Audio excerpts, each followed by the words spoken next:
What's up, everybody? Welcome back to Time Off with the Prof. We hope you all are liking these videos. Don't forget to share them with your friends and classmates. We hope you like the timestamps we've added in the description. You can use them to navigate the questions we ask and find answers to those that you're interested in. With that, this is Time Off with the Prof.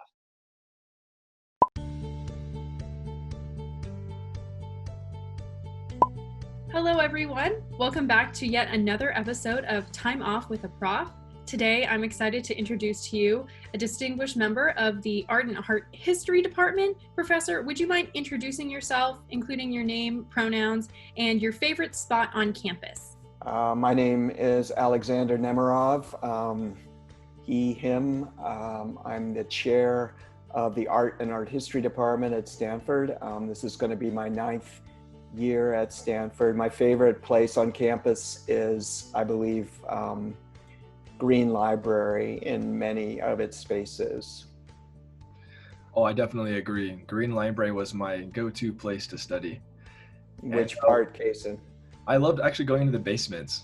I know a lot of people, I just like the atmosphere. It's just very quiet. It's very studious, very like library-esque, you know? Oh yes, for sure, yeah. I guess, Professor, would you mind telling us a little bit about your background, maybe like where you're from, what things were like growing up? I grew up in St. Louis, Missouri. My father was a professor at Washington University in the English department. He was a poet. I grew up in a desegregated part of St. Louis, which has remained a very profoundly meaningful part of my experience now up into my 50s. I studied art history and English at undergraduate, which was at the University of Vermont in Burlington, Vermont. I'm actually in my younger daughter's bedroom right now while she's away, and this isn't even really our house because we're renting a house in San Francisco. So I'm sitting here on this kind of makeshift chair, trying to be the impressive Stanford professor in my 16-year-old daughter's room. Thank you for sharing. Did you always want to pursue art coming from an English poetic background, or how did that come to be? Yeah, very good question. I think art history is really the art of putting words to images, whether spoken or written. So although when I look back at who I was when I was 18, when I look back at that person, I think there are many aspects of me at 18 that did not predict who I am now. But one that did was studying English and art history, because it is exactly not only what I do, but what I love to do, and which fulfills me and affirms me in my life, you know. Yeah, thank you for sharing that. And we could really sense your passion about your work. And would you mind just explaining a little bit about, what courses you teach and maybe what sort of stuff you're involved with outside of teaching? Yes, well, I teach probably the class that would be most connected to me at Stanford is this one called How to Look at Art and Why, which I teach every fall. And I will be teaching again starting in September for the 9th straight year, which is an introductory course of the history of Western art going from the Renaissance to the present. And it does move chronologically, but it's really about much more than, if you like, a Khan Academy or AP art history kind of, first you know this, then you know that, then what do you have? Nothing really, except you know a bunch more stuff, right? Instead, it's very much about how can art be a part of one's life in terms of shaping who one is, of allowing and opening different realms of experience, of feeling. So I'm trying to not be a specialist, not be an information deliverer, which is thankless not only for my students but for myself, but instead be a kind of meditator on what it is that an artistic vision and aesthetic experience can do for us that we might lack otherwise.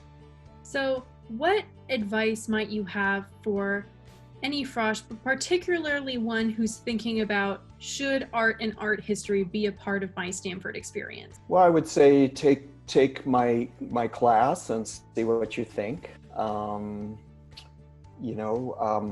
It's an introductory class, or take another class and just sort of dip one's foot in and see. I'm not in the business of making people smart. I'm in the business of restoring a kind of wonderment, and, if you like, asking my students to sort of check their knowingness at the door. Many of my students come into classes thinking, well, Stanford, as exalted as it is going to be basically like high school, in the sense it's going to be about right answers. And what the failure there is, that to understand, it's an understandable failure, but this is actually, college is about where you learn to think. Not to say high school students aren't already thinking, but think maybe in a more radical way. Yeah, thank you for your thoughts. So one of our concluding questions that we have is, we have the 3 books program this year that's centered around grit and character, and we'd like to hear your perspective and your thoughts on what grit is. Yes, I think someone was telling me about grit, that a professor is someone who reads bad evaluations, or gets a complaining email or something like that about the course or so on, and then they still get up the next day and teach. That's grit. And in terms of where I get that grit from, I would just say I'm a big ice hockey fan, and I watch my favorite team play, and I just see the level of commitment and courage, intelligence, split-second decision-making, physical stamina, which is a part of teaching. And I look to that as an example. I think also my mother grew up pretty poor in England. She was from England, and she lived in London during the Second World War and was bombed like the other citizens of London every night, and basically people were trying to kill her for years. And she survived, and she survived as a wounded soul for sure, but she lived into her 80s. She had grit.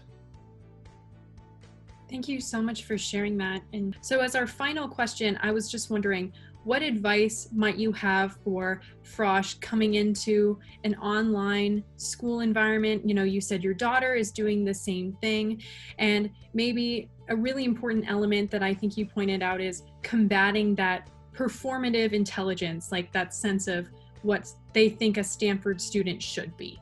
I think that's part of it. It's also just what I said before, Victoria. I think